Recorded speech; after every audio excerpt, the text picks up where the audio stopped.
Hi friends, இன்றைக்கி சோறாக்கி மொச்சக்கொட்டை புளிக்குழம்பு வச்சு முட்டை வறுவல் தாங்க பண்ண போகிறேன். முடி வளர்கிறதுக்கு ஒரு எண்ணெய் வீடியோ எடுத்து போட்டிருக்கேன். டைம் இருந்துச்சுன்னா கண்டிப்பாக பாருங்கள். சின்ன பிள்ளையாக இருக்கையில் நாங்கள் கிணத்துல தான் வாளியில் கயிறை கட்டி வீட்டுக்கு தேவையான எல்லா தண்ணியுமே இறச்சி கொண்டு வந்து யூஸ் பண்ணுவோம். அதுக்கப்புறமா எங்கள் ஊர்லேயே ஓடுற ஆற்றுலேருந்து ஒரு கிணறு தோண்டி அந்த கிணத்துலேருந்து எங்களுக்கு தண்ணி விட்டாங்க. அதுக்கப்புறம் நாங்கள் ஒரு 15 வருஷம் வெளியூரில் இருந்துட்டு இப்போ தான் உள்ளூரில் செட்டில் ஆகிருக்கோம். இந்த 15 வருஷத்துக்குள்ளே நிறைய மாற்றங்கள்ங்க ஊரில். நல்ல தண்ணி எப்பயுமே எங்களுக்கு சரியாகவே கிடைக்கிறதே இல்லை. என்னன்னு பார்த்தீங்கன்னா, ஒரு சின்ன கிராமத்தில் 150 செங்கச்சூளை 150 செங்கச்சூளைக்கும் அந்த ஆற்று தண்ணியிலேருந்து எடுக்காங்க.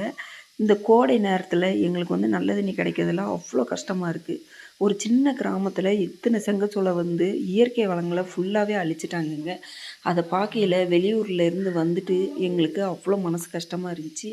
இதுமாரி உங்கள் ஊரில் நடந்திருக்கான்னு கண்டிப்பாக சொல்லுங்கள்.